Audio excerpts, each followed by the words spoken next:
तो कथा में ध्यान विचलित हो जाएगा, आपका समय भी नष्ट गया। और इसलिए आपसे अनुरोध है, कृपया शांति पूर्वक अगर आप आयु नैसदी पसंद आयु नैसदी, जो आयु है भगवान के द्वारा दी गई, वो क्षण भर जो है वह धीरे धीरे धीरे वो कमी मतलब आखिर समय तक पहुंचा देती है।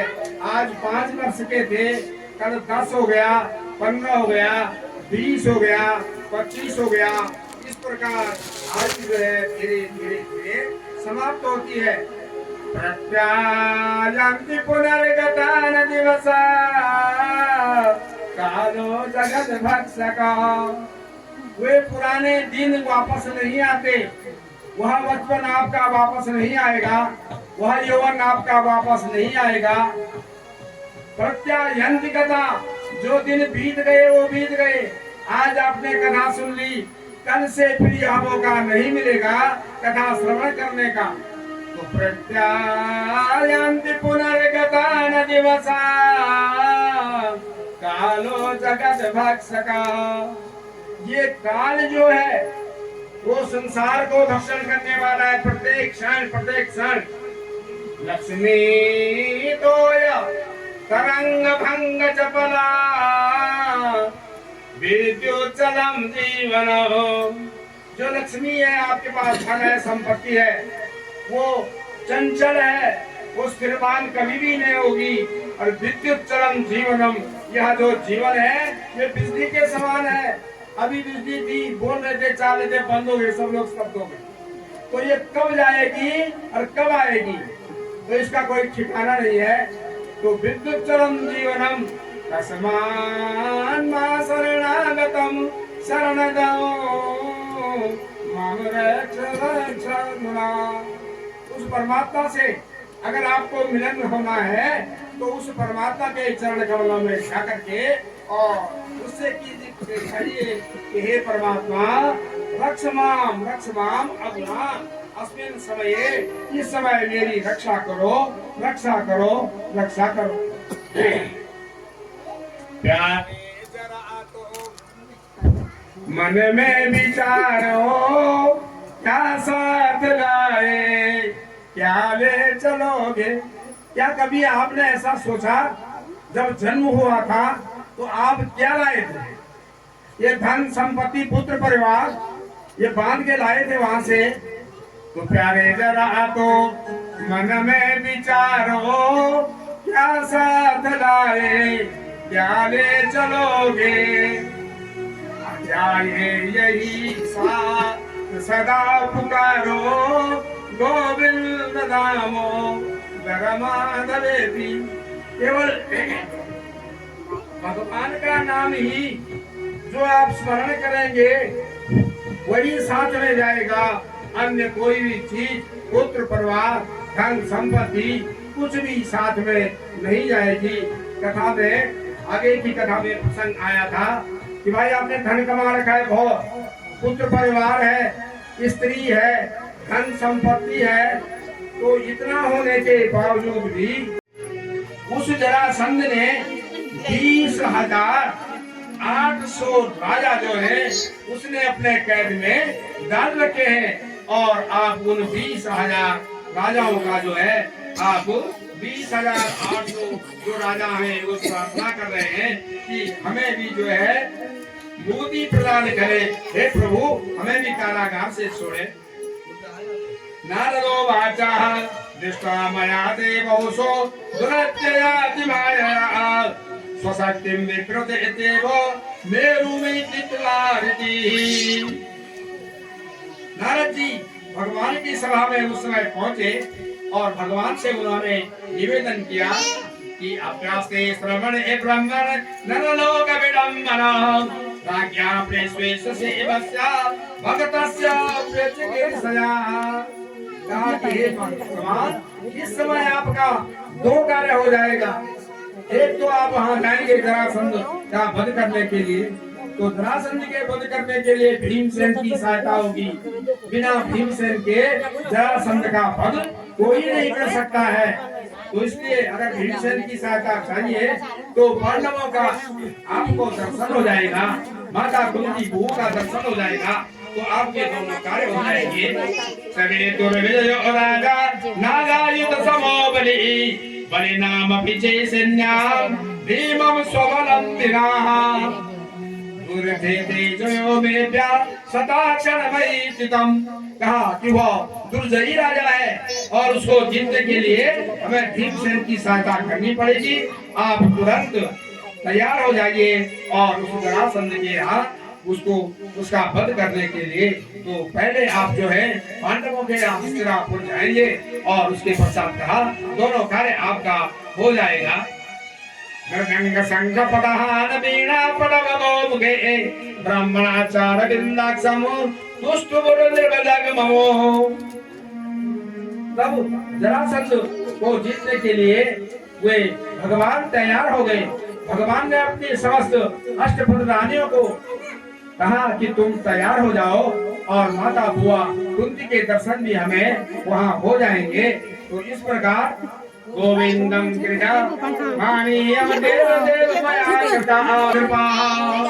वे सब तैयार हो गए और भगवान की अष्टपद रानियां भी वहाँ तैयार हो गई। तैयार होकर के सालिनी, मित्रविंदा, सेव्या, नग्नजिति, सती और सत्या इस प्रकार की भगवान की कन्याएं और रानियां भी तैयार हो गई।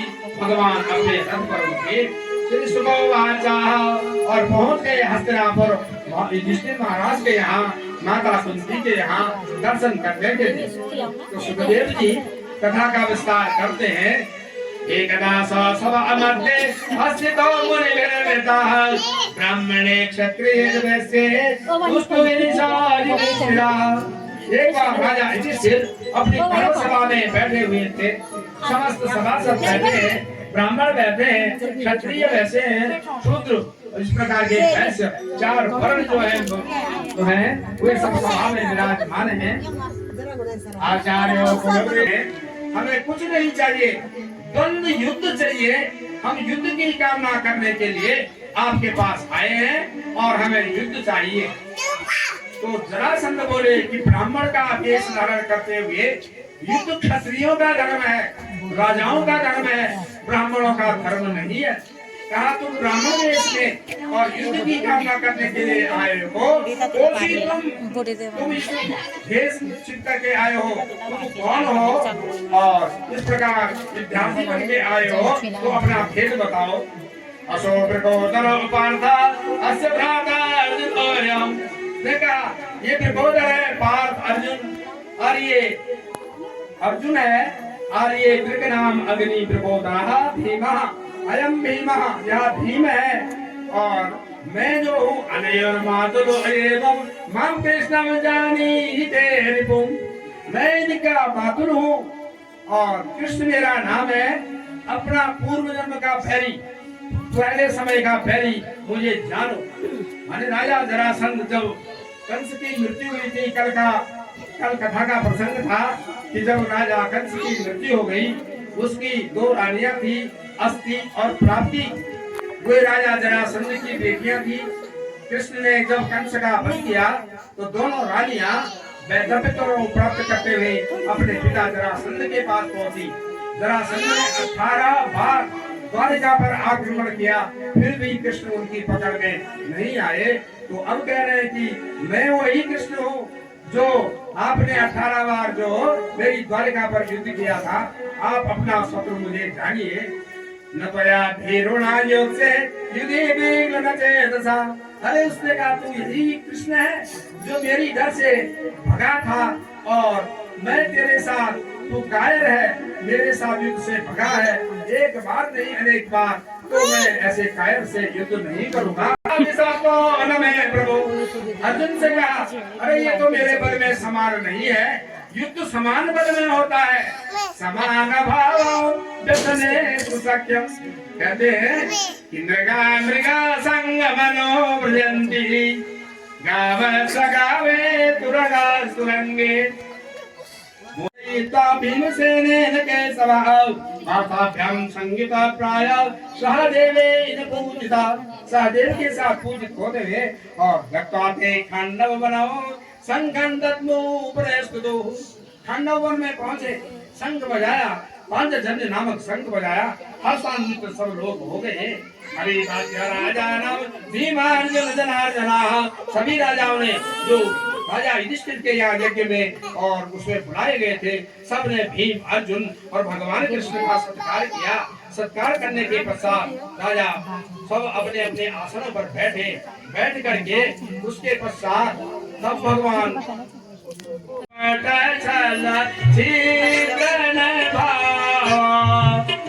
जो हर सही पर संपद देखी, जो कहता हो ही पर विपद विसेकी।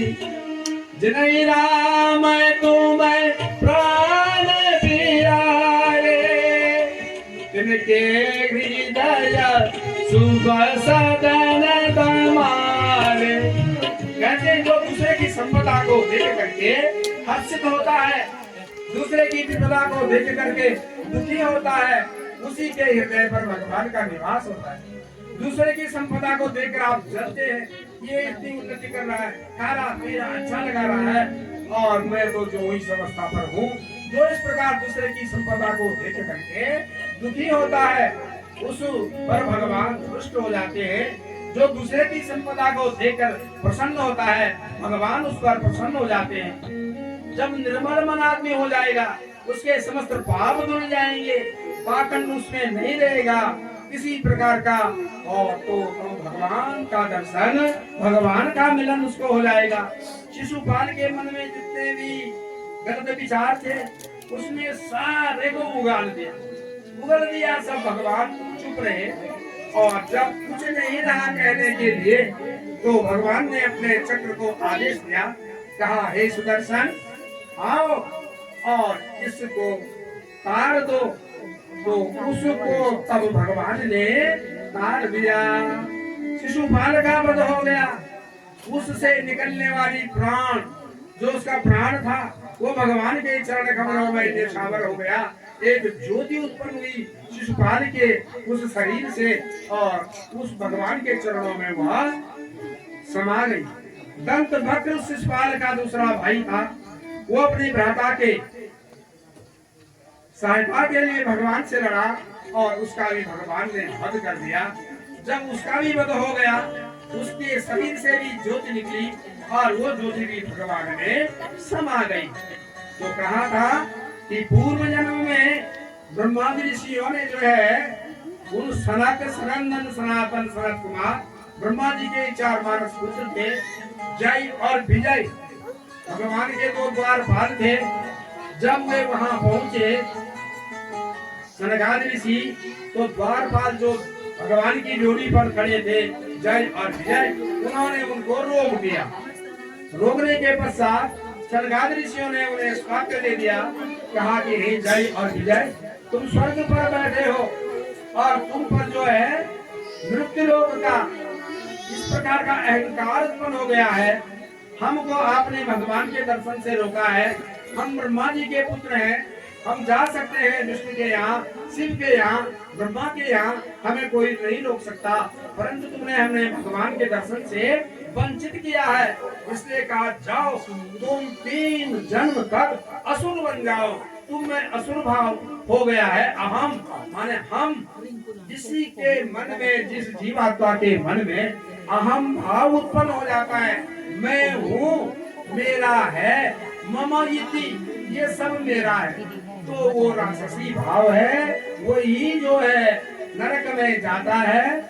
मम इति नरकस्य लक्षणा, मम न इति स्वर्गस्य लक्षणा, और मेरा नहीं है, ये स्वर्ग का लक्षण है, मेरा कुछ नहीं है। तो तुम में ममता आ गई है, जाओ 3 जन्म तक असुर बन जाओ। तो वे जय और विजय 3 जन्म तक असुर योनि को प्राप्त हो गए। प्रथम योनि उनकी हिरण्यक्ष और हिरण्याक्ष हुआ। हिरण्याक्ष का वध भगवान वाराह ने किया। और हिरण्यकश्यप का वध नरसिंह अवतार भगवान ने किया। प्रथम जन्म उनका इस प्रकार का हुआ। द्वितीय जन्म जो है रावण और कुंभकर्ण हुए बने, उनका वध भगवान रामचंद्र के हाथ से हुआ। और तृतीय जन्म उनका शिशुपाल और दंतवक्र ये तीसरा जन्म था। भगवान द्वारिकानाथ द्वापर युग में उत्पन्न होकर के अवतार धारण करते हुए उनको भी भगवान ने उतारा इस संसार से, उस जन्म मृत्यु के बंधन से, उस राक्षस योनि से उनका भी उद्धार किया और वे फिर से अपने ब्रह्मलोक को चले गए। जय और विजय रूप में भगवान से प्रार्थना की, हे प्रभु 3 जन्म में आपने हमारा उद्धार कर दिया है और अब हमें आज्ञा दीजिए अपने पूर्व ब्रह्मलोक जाने की। भगवान विष्णु ने उनको अपने ब्रह्मलोक जाने की आज्ञा दे दी और वे दोनों जो हैं जय और विजय ब्रह्मलोक को वे चले गए। जब शिशुपाल का वध हो गया, दंतवक्र का वध हो गया, उसके पश्चात भगवान ने राजसूय यज्ञ किया। राजसूय यज्ञ में प्रथम अर्घ भगवान कृष्ण को दिया और कृष्ण की कृपा से उनका समस्त राजसूय यज्ञ संपन्न हुआ। राजसूय यज्ञ संपन्न होने के पश्चात समस्त जितने उनके उस कुरुक्षेत्र में पड़े हुए हताहत थे, सारे वंशी, कुरुवंशी, पांडव वंशी उस महायज्ञ के होते ही वे समस्त परम गति को प्राप्त हो गए, मोक्ष को प्राप्त हो गए और भगवान युधिष्ठिर इसके पश्चात प्रसन्न हो करके और वे भी अपना जो है स्वर्गारोहणी को चले गए और राज्य जो है उन्होंने अपने पौत्र जो है परीक्षित को प्रदान किया था। जिस परीक्षित और यह सुखदेव मुनि की कथा इस महापुराण श्रीमद् भागवत में निहित है। तो इस प्रकार सुखदेव मुनि को तृप्त कथामृत से तृप्त करते हुए और फिर राजन जो है अनेकानेक प्रश्नों को भगवान से पूछते हैं कि अब और भी भगवान के कुछ अवतार हुए या कुछ कार्य भगवान का द्वापर युग में और शेष रह गया था।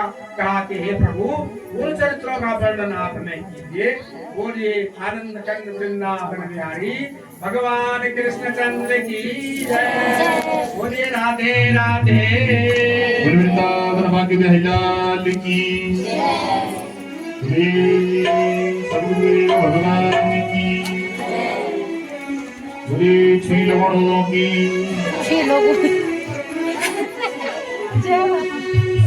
आज बगड़ीचे आज बगड़ीचे भगवत जी गंगा या गंगा से जीवो आज बगड़ीचे आज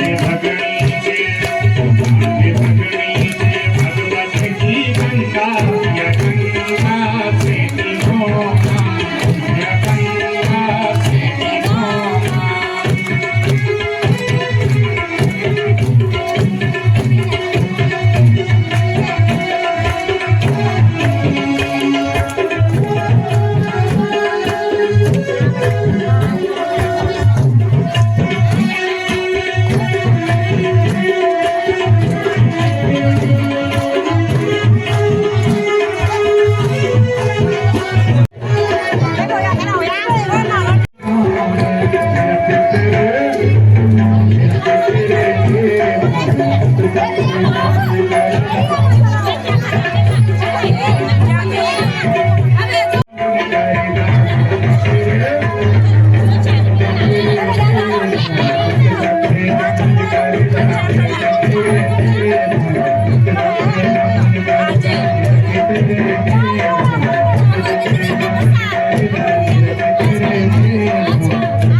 तेरा